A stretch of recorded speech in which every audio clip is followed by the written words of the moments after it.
people-to-people relations is the key. One Belt, One Road is a comprehensive connectivity initiative. It's a new Chinese initiative for the 21st century. Will be realized in a successful result. In the near future, One Belt, One Road will happen.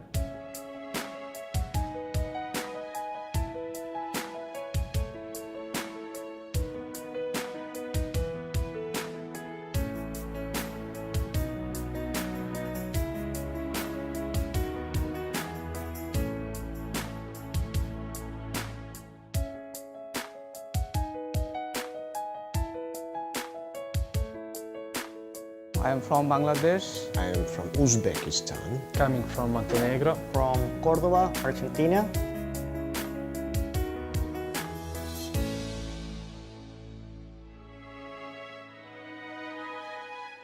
Silk Road. It was the main trading road that connects from the end of China, the South China, come up to the Turkey. We know the traveler Marco Polo had his long trip in the 18th century from Venice to China. It's not easy to have a trip on the Silk Road, but today's OBOR initiatives doesn't look at these problems to create a trade and political zones, regions on the Silk Road.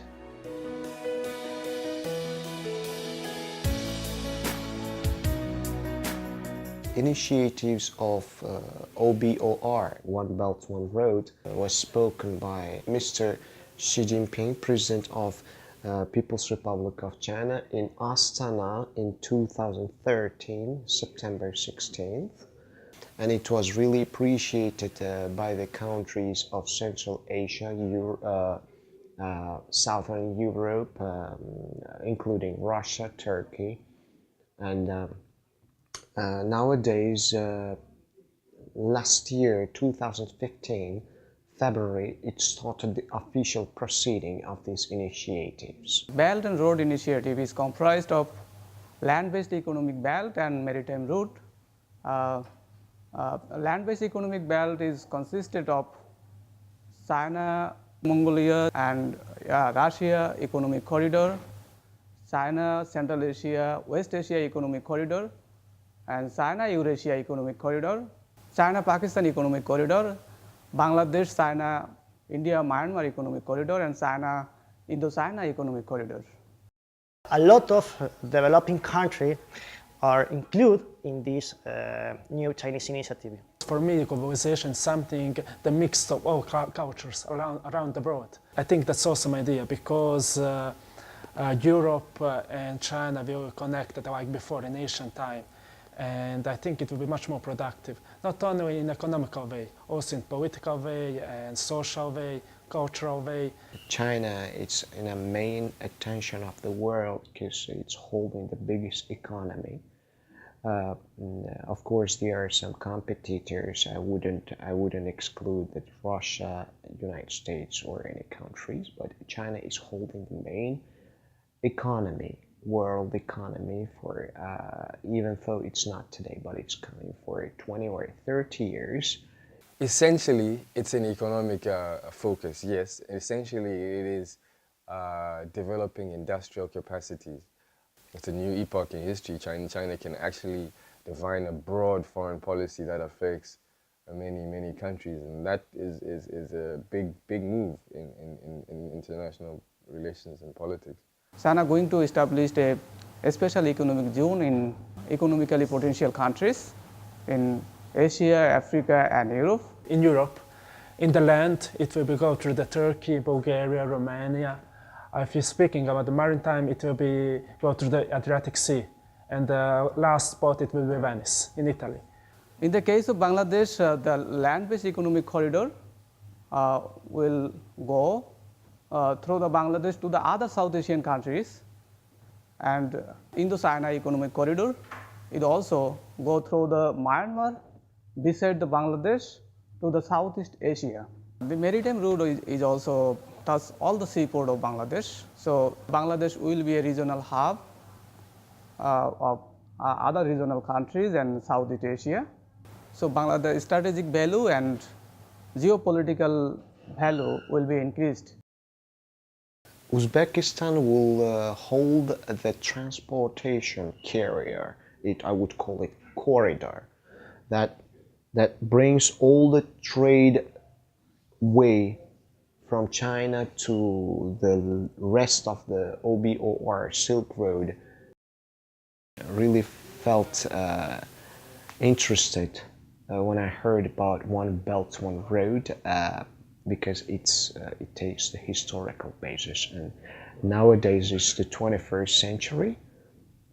It's 21st century, and there are too many innovation technologies, opportunities. So this policy will be one of the biggest policies in a global economic history.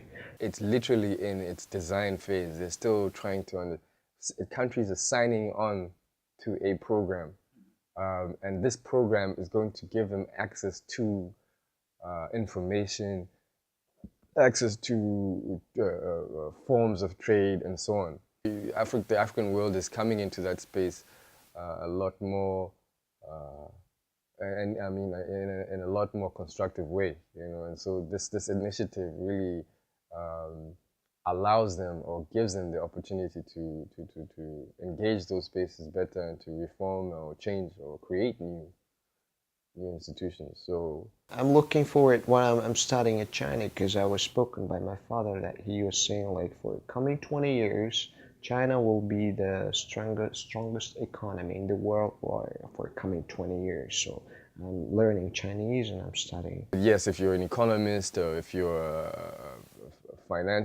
financial analyst, you probably see its relevance.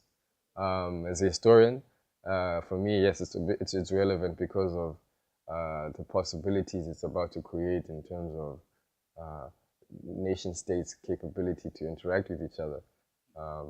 It's a new epoch in history. China can actually define a broad foreign policy that affects many countries, and that is a big move in international relations and politics. Since my research area is related to China, in particularly the strategic implication of China-Bangladesh relation is also related to One Belt, One Road. I want to explore how Bangladesh can maximize its benefit from this connectivity initiative, and how China can maximize its benefit, the strategic point of Bangladesh. I think this is the main theme of my research area. So Montenegro is in really good position because we have access to Adriatic Sea. So immediately we have access to maritime One Belt, One Road. I think only what the government and politicians need in Montenegro to do is to see this opportunity and to somehow to show to potential investors that we are a really good country for this initiative.